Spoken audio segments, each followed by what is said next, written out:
Do you have any suggestions on like thumbnails? Thumbnails. What are you referring to? Oh, like YouTube thumbnails? I don't. I'm not a marketing expert. Okay. Well, because I was just influencing people and getting them to click and stuff like that. Oh, you're talking about short little blurps, thumbnails. Just a picture. Just pictures, clicks. And then the title You want to capture them. Yes, absolutely. So I know how important that is, asking the question, getting them. So I want to know more. We're talking about such and such. Do you have any good ideas? Do you want to be part of it? What's your thoughts on some of the solutions in this area? You'd be surprised how many people want to be part of that, and they'll come up with brilliant ideas. I want them to be here. You want them to be here, you want them to be engaged. Then what we can do to start engaging people on solutions on how to make their current situation, our situation better, there you're talking. People want to be part of change. Right, so what's your advice on the thumbnail?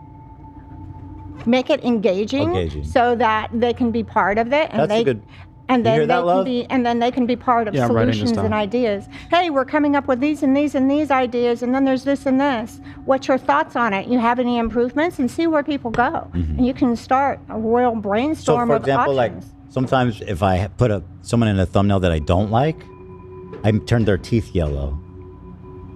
I make their teeth more yellow. I think she's talking more like, and this is something that we used to do more, and I'll admit I was the one that pushed back on it, but asking the audience what they think of the title or thumbnail during the show. You like doing that. I used to protest that all the time. I like doing that. Right. So you need to take your own advice from go with the flow. Yeah, no, I agree. I'm listening to her, though, not you, just to be clear. Well, but you're telling an anecdote of when you should have been listening to me. Right, that's in the past. Sorry. The thing is, I had no way of knowing that because it was coming from you. You are saying because of what she's telling you, which you should listen to. I've been listening telling you that you need to listen to me. And by the way, we should do a poll right now for the title and the thumbnail. Okay, I'll do that, and I'll do that because she suggested it, because I do think it's a good idea what she suggested. So yeah, let's ask the audience. What do you think about? This is my head producer. What do you think about? And he's constantly in a state of. He's always undermining me. Why do you look at it like that? You know how some people have yes men what do you call that? around them? Have you heard that? Like some people will have a yes man around them. So he has a no man. Okay. He never agrees with Ethan. He always goes against him. What are your thoughts on that? So if he has a different perspective of what he's looking for with the program, and you have one perspective. Yeah, but it's my show. It is your show. Where does he get off telling me what to do? Okay, he's concerned about ratings. He's looking at it with a different purpose. And so he's saying, how do we keep that? He only cares about numbers. I'm trying to spread the truth about potential and deadly sins. You're trying to get what you're passionate about and share that in your program. And Dan is just about numbers. Because he's superficial. You're the personality that is popular, that people they watch want for to me. see. They watch for you. So I understand. This is your show, your personality. You should be talking to him. Engaged. He's the one that needs to hear this. Okay, but at the same time, keeping the content balanced between the two of you, so it's subject matter that keeps them coming and wanting more, which is his motive. It seems like balance. And I don't mean to be rude, but it seems like you're running defense for him. I'm not. Do you have any defense? No. She's just trying to get to the bottom of what's the conflict. She's being fair, Ethan. I get it. This is my reading, but I do think that you should at least give him advice because it just is coming off as one-sided. I see. Well, she's not doing his reading. Yeah, but I feel like I'm being chastised, and Dan they're just teaming up on me, which is like all I deal with here every day with them. Oh, this is very appropriate. Cheer up. That's just rude. Smile more. That's just patronizing. Oh, you really? Thank you for saying that. something. Thank you for saying that. Cheer up. So here we go. This is I thought you said you don't do insulting readings. Okay, so this is smile enough, It's advice. It's not an insult. Okay, so this is interesting. At any given point, when we are experiencing, do you have it? It's just really awkward because there you go. It's all inverted. Cheer up, live at the moment. I'm able to read it right there. Good. Yeah. Okay. Part of the message. Beautiful. Do you have it? There you go. That's it. But I want to get it straight. Okay. Looks like a Therese Nielsen. Okay. Sorry, excuse me.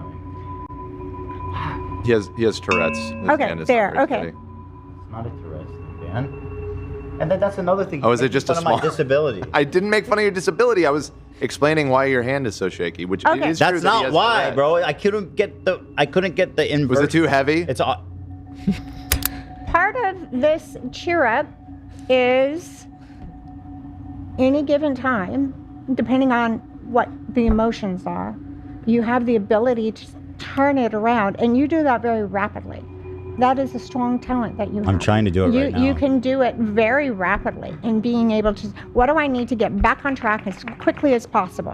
When we recognize what we're going through and are energetic, we also recognize, I have a choice whether I want to waller and my mood, if it's not a positive move, and or how do I turn this around till I get back to my positive side as quickly as possible. This is telling you this is a strong asset that you have. Which one, Dan? Staying positive. Oh, staying positive. It's also telling you that you have the ability to bring that positive environment to the rest of the people out there. That's true. You do. You have that, and this is what you are doing and practicing with this podcast. Give them things that are engaging, that they're looking forward to. Do you think it's appropriate to call your boss weak in front of people on live? Like, that's just, if we're talking about setting good vibes and trying to keep me, the talent, in the best possible condition to entertain, to get out important messages, which you said I do, then why... It's not your fault. Listen. Can you pull a card for him? You were really struggling a moment ago to lift up that card and hold it steady. It wasn't because it was heavy, bro. It's because it's all inverted. Okay, well, I gave a very plausible explanation, which is... That it's heavy? What is this? No. Like 2 grams? At first, I said that it was your Tourette syndrome, which is something that you have. Ableism, dude. And you said it's not that. And I said, oh, is the card too heavy? Because that would be the next logical... You don't actually believe... Yeah, silence, please.